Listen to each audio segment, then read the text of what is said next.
Hello DLG family ना wie geht's? आज की वीडियो में हम देखेंगे कि किस तरह से एक लेटर को 4 डिफरेंट लेटर्स में चेंज किया जा सकता है। So, los geht's!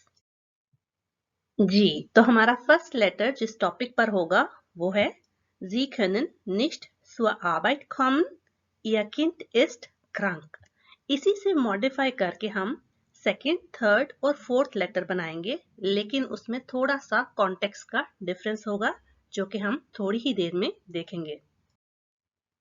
इस वीडियो को पूरा देखने से आपको आइडिया मिल जाएगा कि किस तरह से आप लेटर्स को मॉडिफाई कर सकते हैं। उसके बाद आप खुद भी कोशिश कर सकते हैं कि लेटर्स को चेंज करके लिखें, और जो सेंटेंसेस आप उन लेटर्स में लिखेंगे उनको लिखकर आप बोलकर भी प्रैक्टिस कर सकते हैं, और उन्हीं सेंटेंसेस को आप रियल लाइफ में यूज भी कर सकते हैं अकॉर्डिंग टू द सिचुएशन।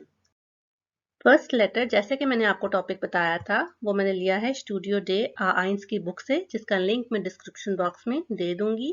ये उसका डिटेल्ड वर्जन है, और एक्सक्यूज कीजिएगा ये जरा सा टिल्टेड है, तो इसको हम देख लेते हैं कि किस तरह और कौन से पॉइंट्स पर हमने लेटर लिखना है। Ihr Kind hat eine Erkältung und muss im Bett bleiben. Sie können 2 Tage nicht zur Arbeit kommen. Schreiben Sie eine E-Mail an Ihren Chef oder Ihre Chefin und erklären Sie die Situation. Ihr Kind ist krank.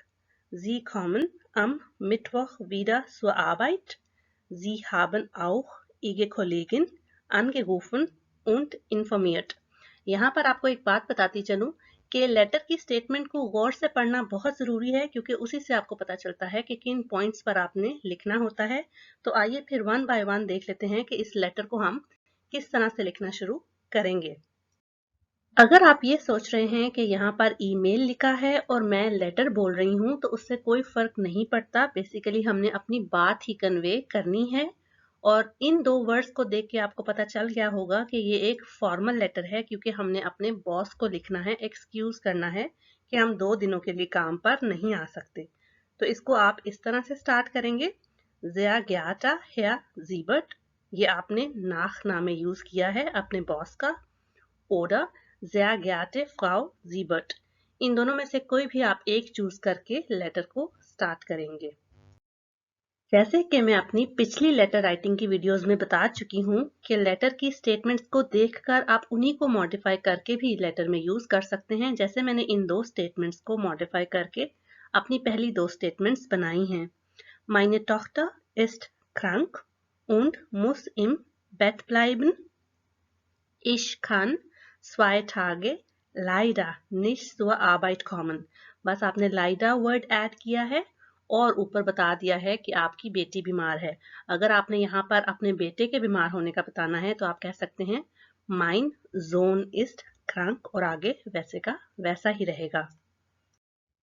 Second point काफी easy था, क्योंकि इसमें आपने बताना था कि आप फिर से मिटवॉक को काम पर वापस आएंगे, तो आप कहेंगे Ich komme wieder am Mittwoch, oder आप एक यूज कर सकते हैं ब्रेकेबल वर्ब जो कि है zurückkommen, तो आप कह सकते हैं Ich komme am Mittwoch zurück। Third point पर भी आप अपनी इंफॉर्मेशन पुट इन करके मॉडिफाई करके लिखेंगे Ich habe meine Kollegin, और आगे उनका नाम यूज करेंगे आप Frau Schneider schon angerufen und darüber informiert। उनका नाम बताने के साथ साथ आपने 2 एक्स्ट्रा वर्ड्स ऐड किए, schon और darüber। schon यानी आपने ऑलरेडी उनको कॉल कर दी है, informieren über कहते हैं to inform about, और darüber about that, आपने उनको उसके बारे में बता दिया है कि आप नहीं आ रहे 2 दिन के लिए। जैसे कि ये लेटर आपके काम से एब्सेंस का था, तो इसलिए बहुत अच्छा होगा अगर आपकी एंडिंग इस तरह से हो Ich danke Ihnen für Ihr Verständnis। मैं आपका शुक्रिया अदा करती हूँ आपकी समझ के लिए, आपकी अंडरस्टैंडिंग के लिए। अगर आप इस स्टेटमेंट की जगह एक रिफ्लेक्सिव वर्ब यूज करेंगे तो ज्यादा अच्छा और इम्पैक्टफुल हो जाएगा, तो आप कहेंगे Ich bedanke mich für Ihr Verständnis। इन 2 स्टेटमेंट्स में कोई डिफरेंस नहीं है, जस्ट यही डिफरेंस है कि इसमें रिफ्लेक्सिव वर्ब लगा था, और अगर आपको रिफ्लेक्सिव वर्ब्स का नहीं पता कि वो किस तरह से हम यूज करते हैं तो आप मेरी वीडियो चेक कर सकते हैं। लेटर की एंडिंग आप बिल्कुल भी नहीं भूल सकते क्योंकि ये भी मार्क्स कैरी करते हैं। तो आप इस लेटर की एंडिंग करेंगे मिट फ्रेंडलिशन गुगूसन या फिर आप लिख सकते हैं फीले गुगूसे। उसके बाद अपना फोआ और नाख नामे लिखकर लेटर को कंक्लूड कर देंगे। जो लेटर स्टेप बाय स्टेप हमने अभी लिखा ये उसका कंप्लीट वर्जन है। अब हम देख लेते हैं कि इसी लेटर को हम मॉडिफाई करके किस तरह से डिफरेंट सिचुएशन में एक और लेटर लिख सकते हैं। अब हम फर्स्ट लेटर को चेंज कर देंगे सेकंड लेटर बनाने के लिए। फर्स्ट लेटर में आपके पास ये सिचुएशन थी कि आपका बच्चा बीमार है और आप अपने काम पर नहीं जा सकते तो आपको 2 दिनों की लीव चाहिए। सेकंड लेटर ये है कि आपका बच्चा बीमार है लेकिन इस वजह से आप अपने लैंग्वेज स्कूल नहीं जा सकते और आपने लेटर लिखना है अपने टीचर को। तो इस लेटर में कौन सी चेंजेस आएंगी और उसका कंप्लीट वर्जन हम नेक्स्ट स्लाइड में देखते हैं। तो लेटर के सेकंड वर्जन में जस्ट 2 ही चेंजेस आई हैं जो कि मैंने बोल्ड में की हुई हैं। तो आप फर्स्ट स्टेटमेंट इस तरह से बनाएंगे Ich kann 2 Tage leider nicht zur Sprachschule kommen. Ich habe meine Freundin Lena schon angerufen und darüber informiert.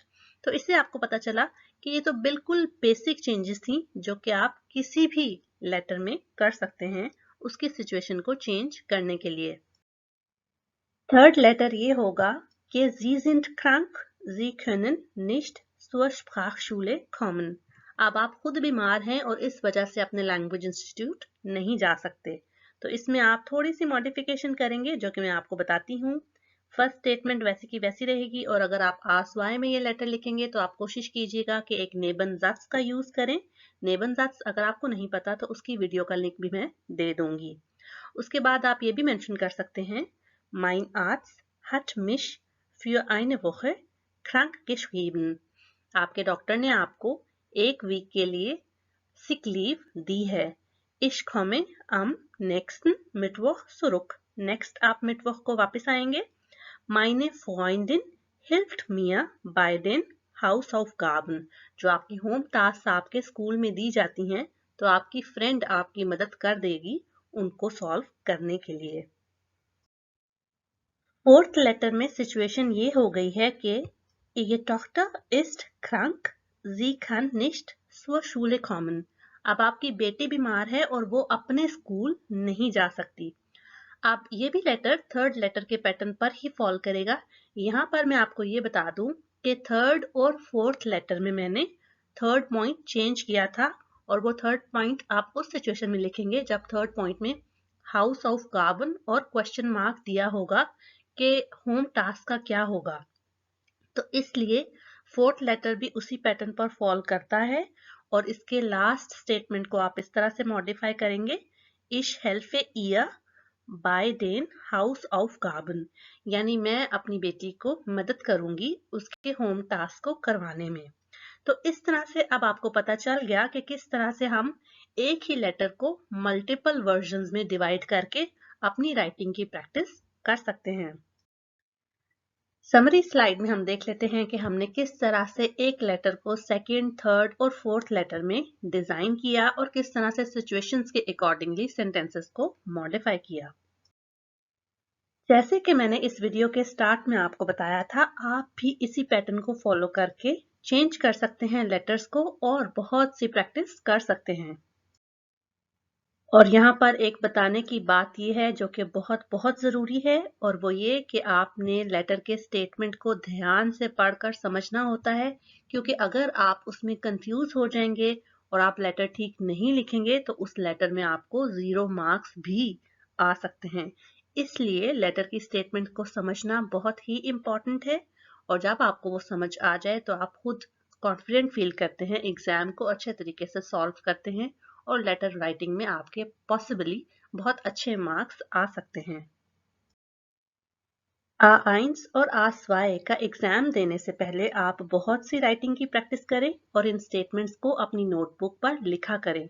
लिखकर आप उनकी बोलकर प्रैक्टिस करें तो आपकी स्पीकिंग भी खुद ब खुद इम्प्रूव होती जाएगी। मेरी वीडियो देखने का बहुत शुक्रिया और मैं उम्मीद करती हूँ कि इसने थोड़ी सी मदद की होगी आपको ये समझने में कि हम खुद से लेटर्स को किस तरह से मॉडिफाई कर सकते हैं और उसकी स्टेटमेंट्स को चेंज कर सकते हैं। अगर मेरा चैनल और ये वीडियोस आपकी हेल्प कर रहे हैं तो इसको अपने लैंग्वेज लर्निंग फ्रेंड्स के साथ ज़रूर शेयर करें। मैं मिलती हूँ आपको नेक्स्ट वीडियो में। चीयर्स।